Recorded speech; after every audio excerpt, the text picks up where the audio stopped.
Bruno Fernandes of Manchester United is the Premier League player of the month.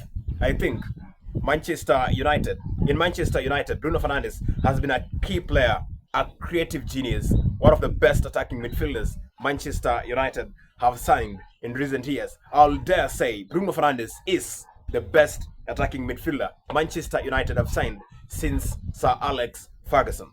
Now, Seth, what do you think has made Bruno Fernandes player of the month this month of April? I think Bruno has been consistent more than any other number 10 in the Premier League last month, and I think his level of creativity and I think his willingness to take so much risks for him to create chances for the players up front, the wingers, and the main man, who's our center forward, Benjamin Sesko and Brian Mbeumo. I think he's been very, very consistent on trying to make those chances, and then he's been lucky a couple of times. That is why he is the current leading playmaker in the Premier League. And if you look at that amount of consistency, if you take Bruno out of the United team, then probably most likely they'll get a draw, or maybe even if they score, they won't score by much. So I think Bruno is one of those key players who, when they are when they're available for the team, then we've got chances of creating better chances and then maybe scoring more goals. If maybe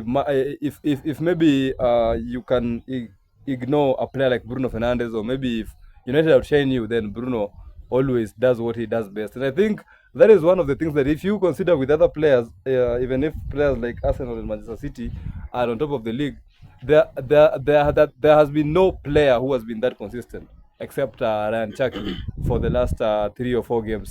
And by the way, just apart from that, talking about consistency, Haaland, after scoring very well in the first leg, the second leg he has not been consistent.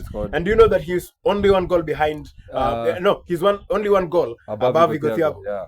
And Igor Thiago can do wonders and pass him, because next game he's playing Arsenal. He's playing Chelsea. And he's playing Arsenal. And I'm not saying he's not gonna score, but Arsenal's defense somehow, scoring against them. It won't be easy for Erling Haaland. Yes. Particularly Erling Haaland, for him it won't be easy. But for the rest of the team, they can score. Yeah, if you ignore the rest of the team, then City are still dangerous. So if you maintain your eye on Erling Haaland, you probably might stop him from scoring, but it will be hard to defend against City. But Erling Haaland scoring against Arsenal is going to be tough for him. Do you think he's going to still be the top scorer? Or he might still be the top scorer because I think he still has one of those games that he scores 5 goals in a single game left.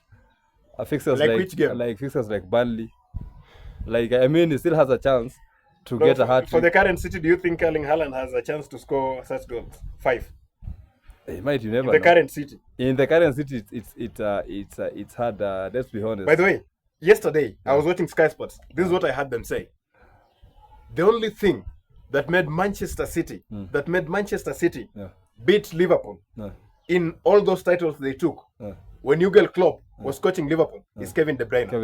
Do you agree? Kevin De Bruyne. I do agree on that. Kevin De Bruyne made the difference. I do agree on that. And that is why Liverpool didn't have such a player in their team. Yeah, exactly. And that is why I've always been telling you this. We cannot say that Bruno Fernandes is better than KDB because Bruno is doing it at Manchester United. Kevin De Bruyne at Manchester City, there was no player coming close to what he was doing. So as much as City were good, KDB elevated City to another level. Yes. With him available on the pitch, I mean, you just had to be careful with that guy whenever he was on the ball. If you remove KDB, if you remove KDB, the title they beat Aston Villa 5. They wouldn't have won that game. Exactly. I mean, if you take De Bruyne out of that squad, there will be a good team, but they won't be at that level of where KDB takes City to. Bro, KDB was something else. KDB was making De Bruyne was making Sterling look like an elite striker. Jesus look like an elite striker. Kevin De Bruyne made Gabriel Jesus score 17 goals in a single season. 17 Kevin goals De in a Bruyne. single season. Now him at Arsenal, De Bruyne.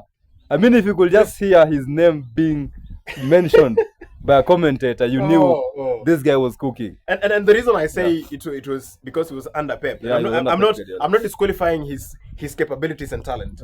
It's because when he's at Napoli, I'm not seeing most of what he used to do. He's old. He's edgy. He's edging. You know, Even if you're edging, he's Busquets edging. has been edging and he has been playing immaculate football. When De Bruyne had that energy, with the Busquets' role was just to control the tempo of the game. Yeah, you don't need so much energy to do that. You only need composure. Yes. And if you've got that level of composure, then you can do it perfectly. So you don't need to be moving up and down like Kevin De Bruyne, right? Kevin De Bruyne had to be that player that with just one touch of the ball, he can unlock the defense. So remove him from that team. Yeah. And Liverpool, I'll take Liverpool almost all the because titles. Liverpool also had a similar player like him, Trent Alexander-Arnold. Trent was not at the same position. But not at the same position. Not at the same position. But if you can fathom that from that fullback position, he is among the top 5 that guy was something else. Playmakers of all time. Trent Alexander-Arnold was also something else. Else. Yeah, he was also. So I think Liverpool had the same player, except that he was only further behind more than Kevin De Bruyne, Yes. and then he did not have that freedom that Kevin. KDB will move from flank to flank, and position. And also the difference, Yeah. if you compare the Liverpool midfield Yeah. and of course the Manchester City midfield at the time, Yeah. you're talking about Kevin De Kevin De Bruyne, Ilkay Gundogan, Gundogan, Rodri.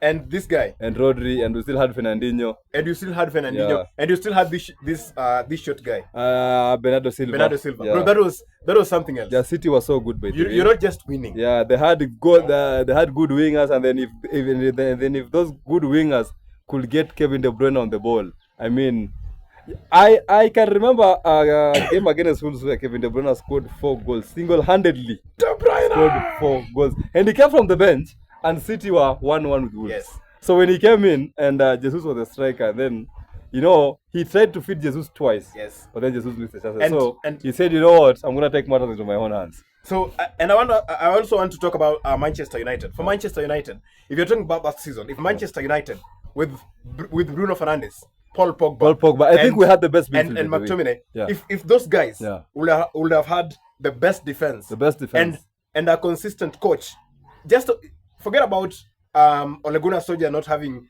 good tactics.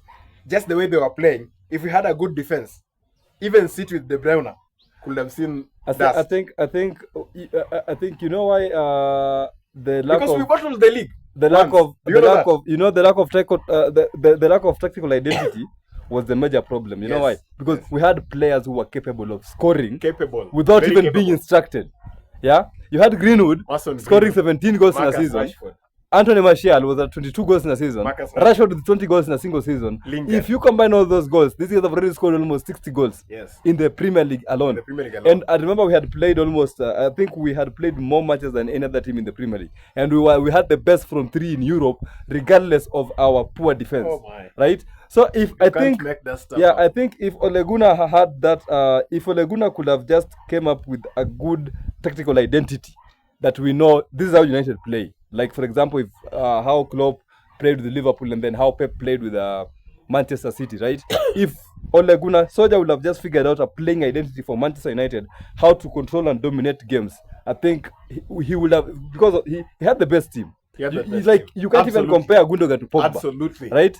And then in Kevin De Bruyne's role, we can arguably compare Bruno to Pogba. Yes. To Kevin De Bruyne. Yes. Yeah. So, and then defensive-wise, we had Scott McTominay. We did not have good defensive midfielders back then, but we had at least a very, very good offensive And when team. that team used to catch City this, no matter how much they control the game, United's attack only needed like 3 or 4 chances, and they'll convert 3. And they have converted all, Yeah, in fact, all they of them. convert 3. Yeah. So they will not. They will need, and then Pep had a poor goalkeeper who was good on the ball, but poor in goalkeeping wise, he yes, was not he so was poor. good. Yeah. So I think that is one of the major problems that also City were facing against. And then we had very good wingers. If Martial is playing in the wing and Rashford is in the wing, Then bro, Rashford is in the you're not defending that. It's hard to defend You're that, not. and You're then not. you still have to keep an eye on Edinson Cavani Because so much experience with the ball, so much clinicality. I had forgotten about Cavani. Man, I had forgotten about Cavani. That team would have won the ball, Premier League. Yeah. With the ball in the legs of Anthony Martial. I don't care who you are in the defense. No, unalamba to Saka. You just had to slide. You had to slide. Ask Van Dijk. Ask Milner. Ask Robertson. I mean, you just can't tackle this guy. Ask Stones. Ask Diaz. Anyway, subscribe to the channel. Yeah. Bruno Fernandes, Player of the Month. Player of the Month. For the month of March. Not April. I correct myself there. Maybe this month. Yeah. Yesterday he had an assist. I think So that it's still him. This one might not be him because we have already not played for almost 20 days. Yes. So if we are to consider somebody a player of the month, I'm gonna take it to Igor Tudor, or maybe the Antaki Manchester City. Yeah. Yes. Okay. Subscribe to Mad. This is Manchester United Diehards. I'm Ephraim Juma.